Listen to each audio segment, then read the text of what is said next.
The Justice Department is intervening in lawsuits out of Ohio and Alabama over laws that make it a felony for someone other than a postal worker or close relative to handle someone's absentee ballot. In the Ohio filing, attorneys say the 2023 law violates federal law because it restricts people with disabilities from having equal access to cast absentee ballots.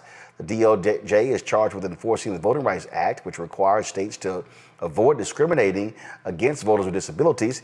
The ACLU's lawsuit was filed on behalf of an Ohio resident who has muscular dystrophy, a disease that renders her unable to drive. She doesn't have an outgoing mailbox at her apartment, and her mother lives 30 minutes away and also has health issues. This right here, Candace, is important because Republicans have been doing all they can to restrict people and their access to voting. And this is one of the issues that they've been passing these laws. And so hopefully this is going to be successful for the Department of Justice. And not only this hopefully will be successful, but the plan is already there. They already have a way to deal with people to vote with absentee ballots. It's just a matter of opening the door and having an open mind to make sure that they can go through those doors properly. It really just doesn't make any sense because it's so restrictive that they're just not following laws that are already on the book when it comes to those people who are disabled. And then, of course, we are talking about millions and millions of votes when we talk about the disabled community. So this is something that a lot of people have their eye on. But when we talk about the military, when we talk about people who aren't present, the system is in place. We just have to make sure that those who are disabled are included in that system is already there. It's not that hard. It's just something that Republicans are trying to fight because, well, that's what they do. They try to fight what makes the most common sense. Larry, voting, the battle over voting. This is one of those laws. Somebody may say, well, you know, this is about protecting, you know, the access. But what's so stupid here, laws literally say that, yeah, your parent, your sibling can't drop your absentee ballot off. That's just dumb. Yeah, it is. And this is, we know this is really about, preventing certain demographics from voting. And it's also important why VRA is so important and why, we continue to see folks, try to dismantle it, why they're trying to do that, because they understand that, first of all, Roland, we absolutely have to make sure everyone has access to voting, whether it's absentee, et cetera. And so, these laws in particular are designed to, limit, to make sure you curtain, like I said, certain demographics, keeping those percentages numbers down and depress the vote. Let's be clear about what this is really about. But it's important, once again, whether we talk about VRA or ADA, to make sure individuals with various challenges have the ability to vote and participate in our democracy. And so these attempts to make it more difficult is not consistent with what we've heard for years in this country about.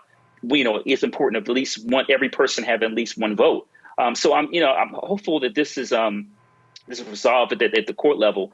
But the reality is we shouldn't be in this situation. But this is, once again, Roland, this is part of a concerted effort to depress the vote. We have to be really clear what this is about.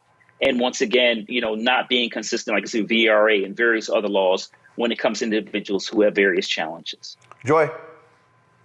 Absolutely. So the only other thing I would add is that this is also why elections matter. The DOJ is able to file these lawsuits. They're there. They're defending what we have left of the Voting Rights Act and other voting rights laws. You need people in power who are willing to give pause to those who would seek to disenfranchise us and to use every possible means to still do so. So when you think about, what does the Biden-Harris administration do for me? This is part of that litany of activities that maybe you don't think about when you go to the voting booth, but you absolutely should be thinking about. Who is enforcing our nation's laws? Who is giving pause to those who are seeking to violate our nation's laws and hope that if they just flood the system with as many violations as possible, there's just no way we can keep up with them. And even if we do keep up with them, but it'll happen after the election, they have models to make sure that they can do this. We have to get in front. So that is why it is so important to vote.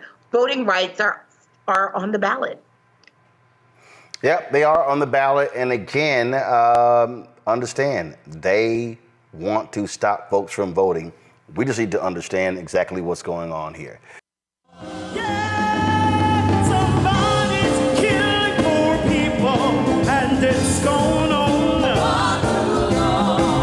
When COVID happened, poor people were dying at a rate already of 800 people a day. Before COVID, if you went to a funeral every single day, it would take you 600 years to attend all the funerals of the people who will die from the ravages of policy violence, poverty, and low wages in America in just 1 year. It would take you 2 years and 19 days to go to all of the funerals of the people that will die today, and oftentimes silence. Nobody talks about this political genocide, but we are determined today to remember their death and be a resurrection of voting power and voice power like never before. Economic justice and saving this democracy are deeply connected. We, as a nation, must listen to the demands of the poor, who are pushing and will continue to push political candidates and elected leaders to lift from the bottom so that everybody can rise. We are the poor, the marginalized, and the underpaid. And we are taking one step forward to say that everybody has a right to live. Poverty is not the fault of those who are impoverished. It is caused by those who make the policy. There are over 135 million poor and low-wage, low-income people in this nation. The biggest block of potential voters by far is low-income, low-wage voters. I can't afford medicine. Sometimes I have to skip because of the cost. The farm worker community is tired of the violence imposed upon us by greed, exclusion, and denial of basic human rights. Those folk that represented by that casket, poor and low-wage workers who are the most moral people in this country because they go to work every day believing, even though going to work is hazardous to their health. I'm tired of working 70 to 80 hours a week and still not have money for the necessity of bills. I'm tired of getting sick and not being able to go see the doctor, having to make a choice to pay between rent or the light bill or food or clothes. You cannot claim to care about families and a culture of life and then do everything in your power to rob people of equal access to resources and to force them to live in poverty. Leadership of both parties have waged war on poor people and low-wage workers. And this government has treated people experiencing poverty, including their military families, with disdainful, deliberate, malicious neglect. So the truth is that my son died from poverty.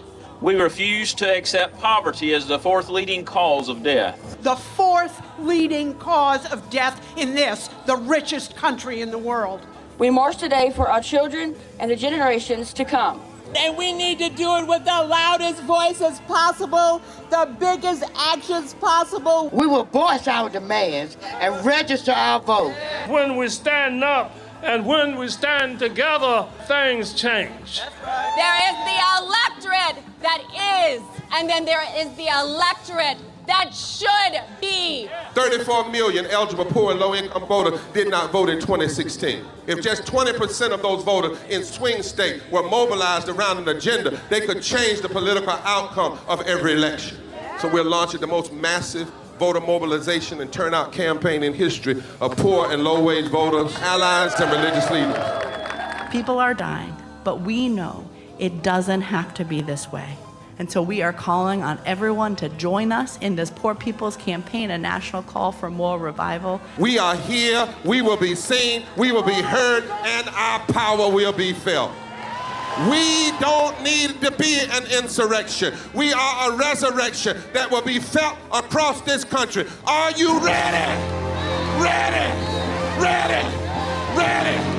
We are a resurrection, and we are ready.